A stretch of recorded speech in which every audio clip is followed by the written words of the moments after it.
6:30, I'll call the meeting to order. We don't have a, oh, there Daniel's back there, okay. Roll call, please. Taylor. Here. Tinsley. Woken. Young. Here. Ingram. Rector. Here. Summers. Here. Harper. Here. Okay, we have a quorum present. Approval of the agenda addenda. So moved by Leah, seconded by Mr. Young. Any discussion? All those in favor say aye. Aye. Opposed? Motion passes. Approval of the minutes, December 3rd. Mr. Rector and Ms. Taylor on the second. Any discussion or corrections? Seeing none, all in favor say aye. Aye. Opposed? Motion passes. Public participation, we have one. Ron Castor.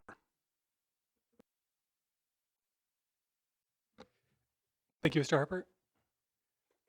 My name is Ron Castor. I live at 1209 West Oregon Street in Urbana. I wanted to talk a little bit about the jailing issue.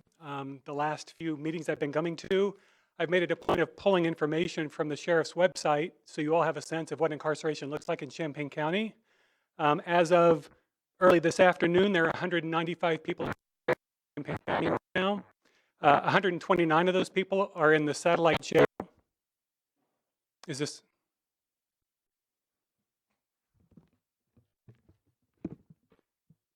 Thank you. 195 people incarcerated in Champaign County. 129 of those are in the satellite jail next door. 45 people of those are in the downtown jail. 21 people are on electronic monitor. The number of those people who are incarcerated who are serving short sentences, 35 people, almost all of those folks for driving-related offenses. And those are short sentences of like 1 month to 5 months. Most of them are 1 to 2 months. And if somebody had $57,000 that they wanted to post in terms of bail, 52 people would be free tomorrow morning. And that's a reflection of what the judiciary regards as the amount of money that's necessary for those people to be free awaiting trial. Like they're not considered to be a risk to the public, so they get low bail amounts. I like to mention that because sometimes it seems like such an intractable big problem, but for a relatively small amount of money, the problem really does change suddenly in complexity. You know, that would be about 1/3 of the people who are currently in the jails who would now be out of the jails. And now suddenly we're talking about a different population. I also pulled numbers from a different group of people, and those are people that the court regards as a serious health or a risk to the public safety, or to themselves. And those are people typically who are there because they were accused of violent crimes, where there's a victim in the community, and there was a weapon involved. That's usually what the profile looks like for those folks. For those folks who have very high bail amounts, there are 68 people in the jail right now awaiting trial. And I find that to be an interesting number, right? And I like to get to know who those people are. And partly it's because I've done a lot of volunteer work in the jail and in the prison at Danville, and I've worked with populations of people who are exactly in that situation, where they're serving long sentences for serious transgressive behavior, right? So I know who those people are, and I know what their lives look like over the long term. I know that they're part of our community, and they go back to our community when they're done with their business with the state. I think that's important to keep in mind, especially within an historic context, all right? Historically, Champaign County has had 40 jail cells. That was the extent of our carceral system in Champaign County. A jailing function that was ready for 40 people. That was true in the 50s, 60s, and 1970s, right? It was in 1980 that changed with the building of the downtown jail. And it was more than just a different building that was built. What they did is change it from being a pre-institutional function to an institutional function. Before, the old jail that had 40 jail cells, it was across the street from the current downtown jail. And this is something interesting. The sheriff was expected to live in a house provided by the county that was adjoining the jail.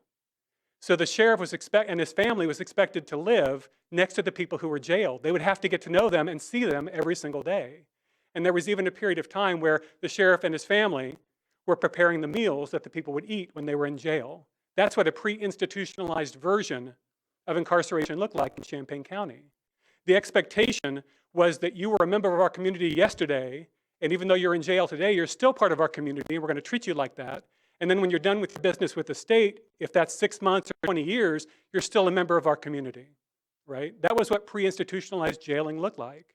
When the institutionalized function took over, what was its first priority? It's the first priority of every institution. It's to grow.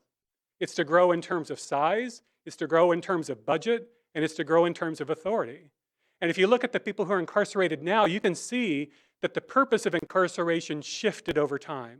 Instead of being that core group of 68 people who were in a situation where they seemed dangerous to the public, so we had to keep them segregated until the state's business was done.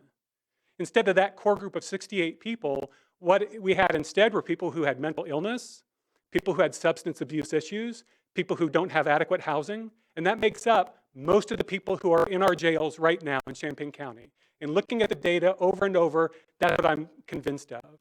And I don't just look at the data, I've also been in the jail, I've been in the prisons, and I go to the criminal court system and I watch how that system works and how it plays out.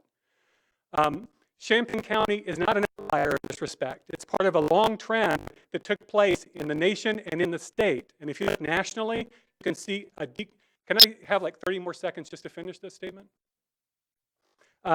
We're part of a large trend. It's the decarceration trend. It's saying that this system didn't work at the national level or at the state level. And so Republicans and Democrats are both saying this is such a heinous problem, we both have to work on this. So one of the leading voices in the nation is Newt Gingrich, the person who set up the system of mass incarceration in the 1990s. The person who's leading in Illinois was Governor Rauner. He had a promise of reducing state-level incarceration by 25% over 10 years, and he was serious about that. I know the people who worked on that problem, and what his commission started to implement is still being implemented today. And Governor Quinn was part of that as well. He shut down 2 prisons in the state of Illinois. So we're seeing this as a big problem that we're all having to deal with. In Champaign County, we're at a perfect time to deal with it because we know we have to shut one facility, and we're trying to figure out what to do in the wake of that change. And what I'm suggesting is that a post-institutional approach, where when we look at somebody who has a DUI, we don't say your principal problem is a DUI, we say it's alcoholism. Because that's what the community approach is all about. Let's get at root cause. The problem isn't that you stole from this store. The problem is you have a substance abuse issue and you need an extra $100 every week to satisfy that problem. The problem is not that you're a violent person, it's that you have anger management problems and you have to be in an environment where you change your habits and your behaviors. That's how we look at these problems if we're imagining those people as being always part of our community and always coming back to our community. That we want to try to help the community be better by looking at the root cause instead of the punishment issue. That's where I'm coming from. Thank you.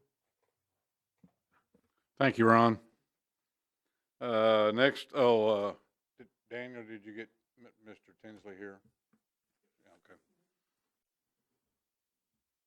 All right, we'll move on to communications. Any communications from the committee? Leah? I'm taking the role of Mike Ingram tonight because I know he totally would bring this up. Just a reminder, Thursday at the City Council chambers from 6 until 8, Carol Ammons is heading up a town hall on what the legislative changes will be or the judicial changes will be that will affect the jail population long-term starting 2020. So it would be a good thing for us to all be there if possible, or at least follow up somehow and get the information. So Okay. this Thursday, 6 to 8. All right, thank you, Can- Leah. can I That's fo- at the, oh, go ahead. Can I follow up to that? Sure, go ahead.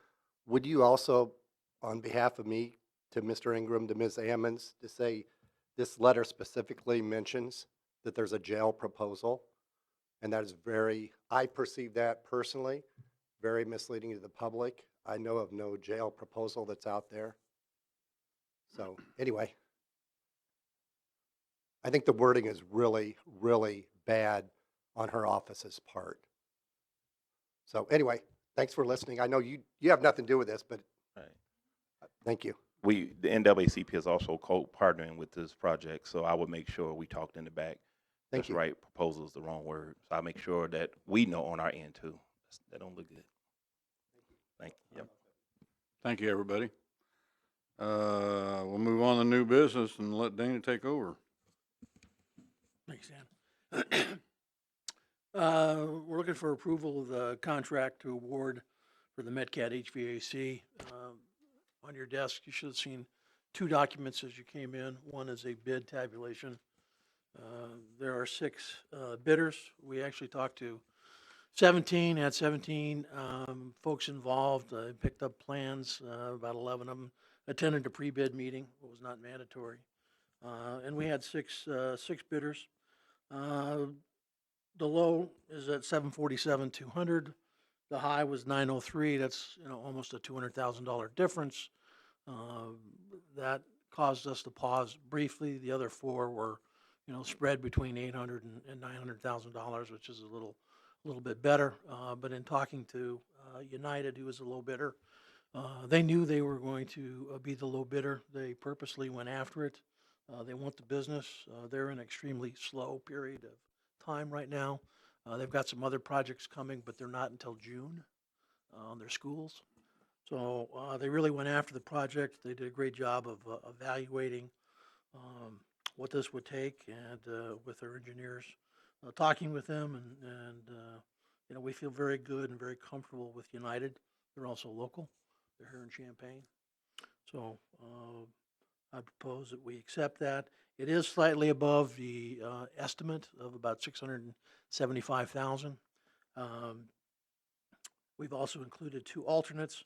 Don't know if we can pick up the alternates at this time. That would be for air handler, two additional air handlers at MedCat. I would love to be able to do it if I can, just because this will be the cheapest, least expensive avenue to go about replacing those two units if I can find the funding. We'll look at 2018 as well as 2019 capital campaign just to see what's still available.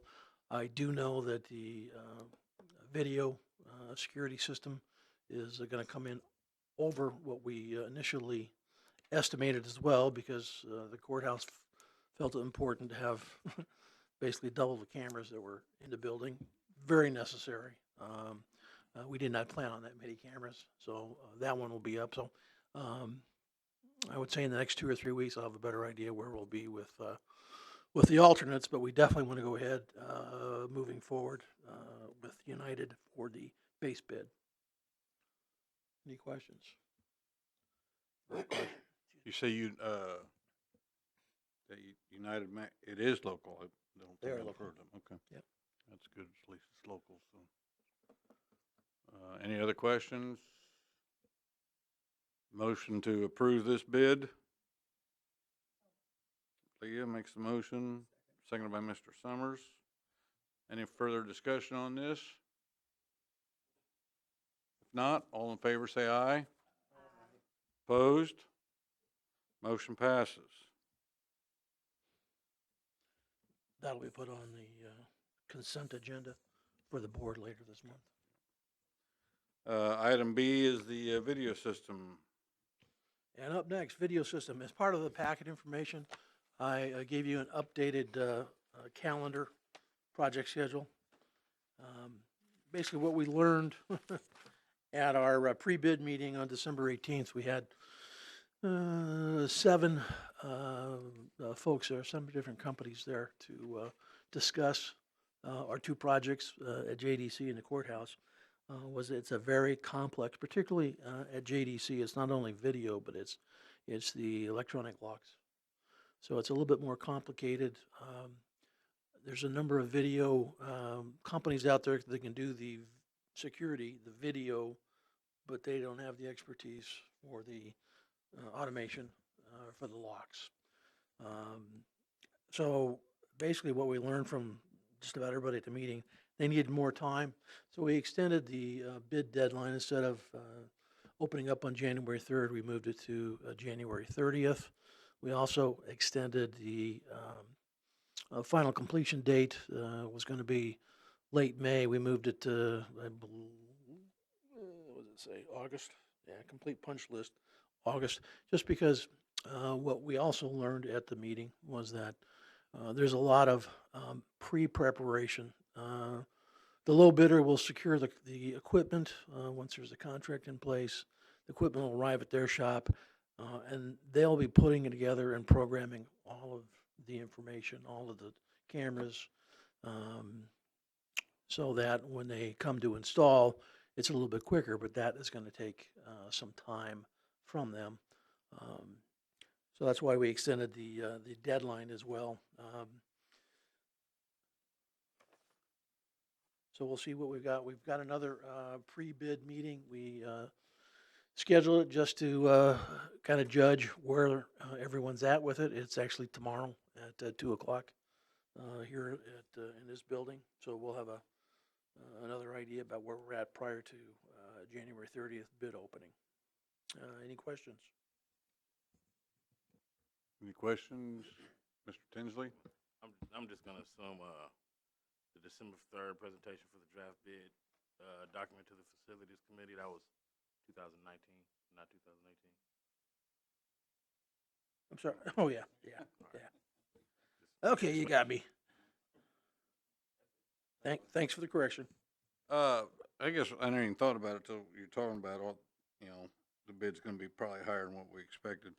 Where does this get monitored at? Is the court security monitor this, or is it in the jail, or the sheriff's office, or how's that monitored? Two different systems. So we'll start at the courthouse. The courthouse will be monitored both at the courthouse as well as the sheriff's office. Sheriff and certain people will have access. It's a web-based system, so you'll actually be able to, officers can sit at their desk if they've got the appropriate logon information and call up a camera to see what's going on. In the security area of the courthouse, there'll be three large screens, monitors, with most of the cameras up. They'll be able to move them around, enlarge, do whatever, but there's somebody there when the courthouse is open for business. There's always somebody at that location, as well as obviously the sheriff's office during the day. So JDC is a little bit different because of rules, regulations, state laws on minors. The only place that video will be available is at JDC. It'll be monitored in their day security room and night security room. It will be available for any of the appropriate individuals at JDC if they need to look on, whether they're in their office, they can do so.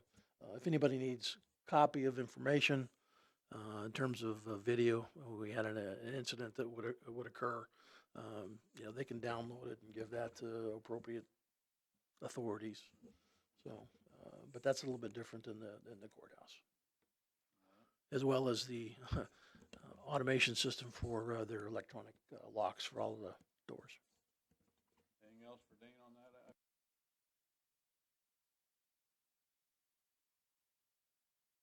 that? Okay, JDC roof, hopefully not to pier again.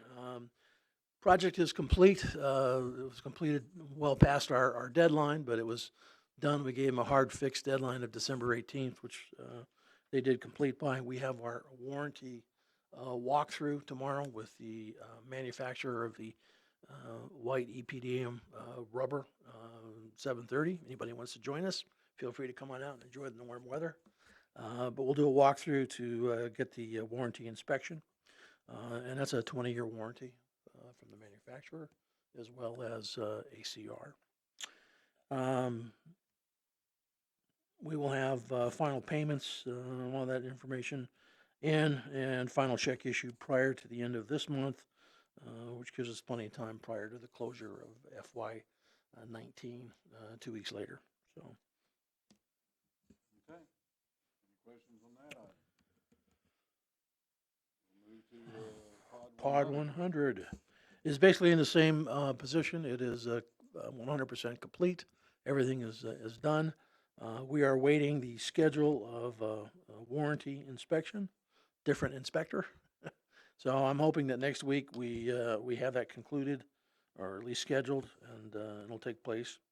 And then final payments, pay submission will be hopefully put in next week, so it's taken care of again by the end of January. Okay, any questions on that project?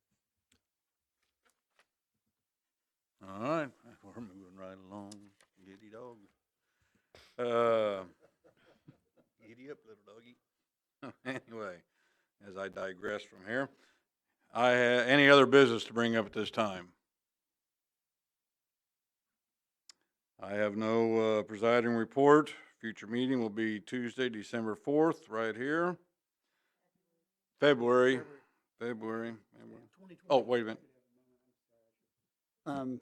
Obviously, we're not going to be doing anything at this meeting, but as Mr. Rector pointed out, we really do not have a jail plan at this point. We have a study that we've looked at. I would suggest that we start having conversations amongst ourselves and maybe have some further discussion at next month's meeting, trying to talk about the facility part of what we're looking at as far as the jail, and come up with something so we can avoid some of the confusion that's out there as far as what direction we're wanting to go. I'm not interested in the financial piece of it. We'll let finance take care of that. But I think we need to come forward and have discussions about some concrete plan to try and put forward to the public. All right.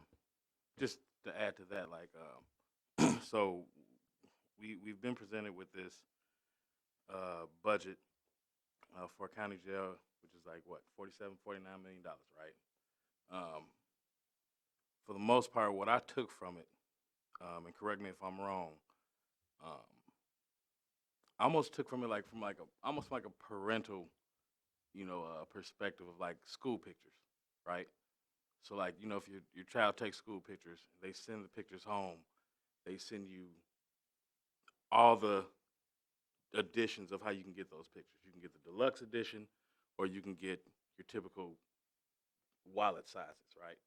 So like, so seeing, the proposal, not the proposal, but the study they presented, like we don't necessarily have to take the deluxe edition of, this study. It's more or less like, here's what everything, if we bought every single size picture, the refrigerator magnets, the 8x10s, the coffee mugs, the and the posters, you name it, it would come out to that amount.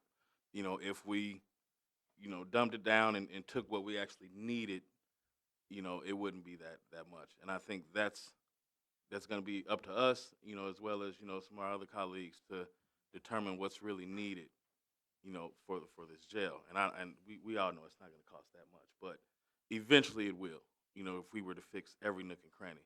But until then, we just need to figure out which pictures we need, that's it.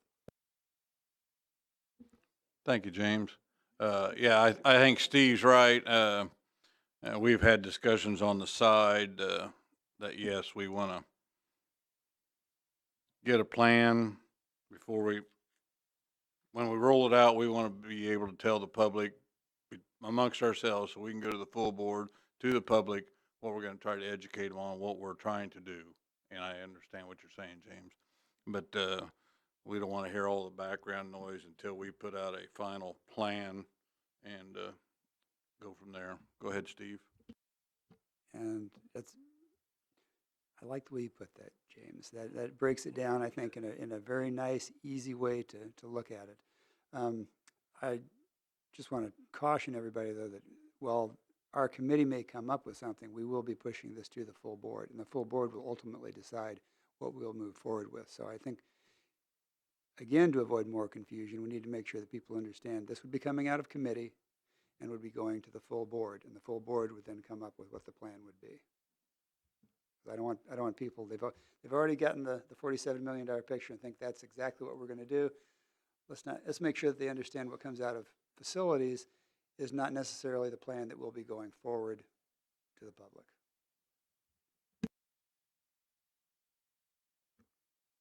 Jody? I just want to add to that. I mean, all the discussions that I've heard and the things that I've read is everyone has already got that perception that we're wanting to build a bigger jail because we need that. And you've heard from the people that have came, they're pushing against that, saying we don't need a bigger jail. Well, that's not the point here. that we probably don't need a bigger jail, but we have to close that downtown jail, and we can't do it without making changes to the other jail. And we have to make that clear to the public, is that our goal is not necessarily to build a bigger jail, a $47 million jail. And that is the stuff that's out there right now. And people are taking it and running with it. And I don't know how we can stop that at this point. I mean, I'm worried that Thursday night's meeting is going to even build to our detriment, actually. That's based on the stuff I've heard already. So I think that there needs to be board members there that need to address that to the public, especially since the sheriff is not planning on being there. Someone needs to address the public, stating that it's not 47 million and it's not this big jail. So as a committee, facility committee, can we do that? Hype it up and say, hey, don't believe the hype. I mean, just really, don't believe the hype. This is what, unless we know we don't want to get off into a tennis match back and forth, but To your, what can to we say or me, do? Mr. Young, is, I didn't mean to interrupt you. We need to, when we roll the plan out, we want to, as a committee, be behind it, put it to the board. But the community needs to understand some of the things they've been asking for in the 7+ years I've been here is, some of the expenses, the renovation of the existing jail to provide classroom, visitation, things that the people have been coming to these meetings for 7 years asking for. Well, it takes money, but we also have to have the separation and the segregation. Yeah, I understand what Mr. Castor was talking about, but there's certain criminals that can't be put side by side. We all know that. Sheriff Walsh before and Dustin now, we know that it has to be, to meet today's requirements, is a whole lot different than the jail in 1980, 79 was. But we're trying to provide some of those situations where they can be treated medically or mentally until we can get them to a facility where they can be handled. There's certain times that they have, like Dustin said, there's certain times where you take them in, they have to be incarcerated for a little bit till they can get the treatment they need. And I think we need to, whether it's through a consultant that educates everybody from in town to the rural area from like Jody and I are at. It's a different selling point for the two different sides. And, the rural area, they might understand what we're trying to do. They're going to ask, how are you going to pay for it? Where in your situations in the Champaign and Urbana, they're going to say, what are you going to give us with it? And we need to be able to sell both sides of it, in my opinion. Go. So real quick, so do you think it'll be still too risky to put out a public statement by basically, once again, just telling people where we at this state? We are insiders. And I know there's people on the outside, they relying on facilities, to give something. It don't have to be nothing big and long and grand, but just, I don't want to use the word rebuttal, but something out there in regards to, hey, don't believe the hype. This is where we're at. We are inside people. We are on the facilities, and don't believe everything you hear. And, not in those kind of terms, but, just, I don't know, and just, I'm going to ask, will it be too risky? Dana I don't or know. Steve to answer that. They have a different perspective probably than I do, but I'll let you guys answer that. I think some of that could come at the meeting on Thursday. We can talk at that meeting and speak as members of the facilities committee and say, actually, we have a study that we're looking at, but we don't have a plan, and we're still continuing to receive input, and we'd like to receive your input. And I'm sure there will be a lot provided at that meeting, and maybe that will help show that the information that's out there has not been really entirely accurate. I would agree. I think that, you can communicate that at the Thursday meeting with a statement or two. James, you're I'm going to call it, bring you down to the level that everybody understands with kid pictures. And do you want the coffee cup? Do you want the magnet? How many photos do really you need? I think that's a really a great example.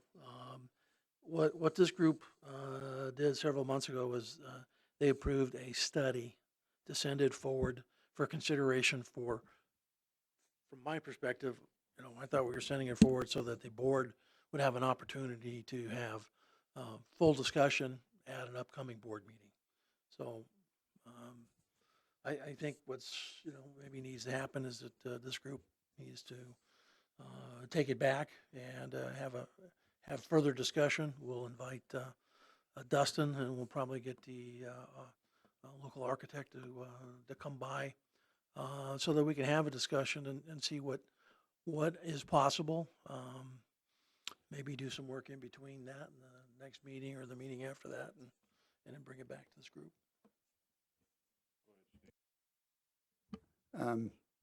When Mike texted me today saying that he wanted to know if he could miss this meeting to attend another meeting, I said that he could.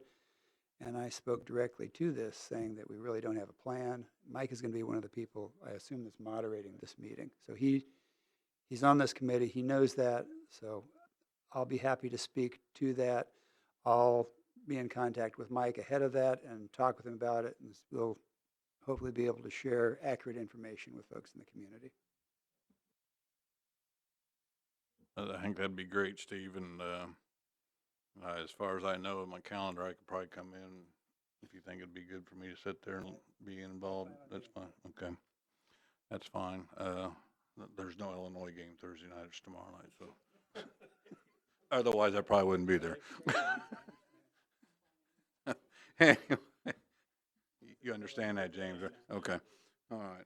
All right, any other discussion on this topic while we're here? I mean, this is a committee, like I said, we want to, I understand both sides of it, and I'm just trying to get a facility which is, Jody mentioned it several months ago. If we do nothing, it's going to cost us in the long run.